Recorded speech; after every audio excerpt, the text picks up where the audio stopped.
भाजीत तुरी, भातात तुरी. चला आता टाकूया पराठ्यामध्ये तुरी. त्यासाठी आपल्याला लागेल लसूण, गोडलिंब, मिरच्या आणि सगळ्यात महत्त्वाचं तुरी. आपण मिक्सरच्या पॉटमध्ये टाकून द्या.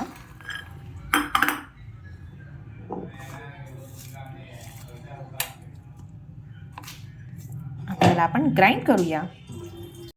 त्यामध्ये थोडंसं जिरं टाकावे आणि थोडंसं सांबार आणि याला आता ग्राइंड करू. आता घेऊया आपण कणिक. यात टाकू हळद, तिखट, मीठ, ओवा, थोडीशी तीळ. हे आमचं पेस्ट रेडी आहे तुरीच्या दाण्याचं. तर आता आम्ही हे ॲड करणार आहे यामध्ये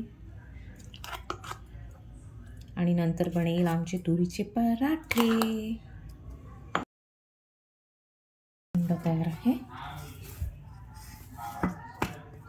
त्याला थोडंसं रेस्ट करू देऊ. त्याला तेलाने थोडंसं चुरून घेऊ.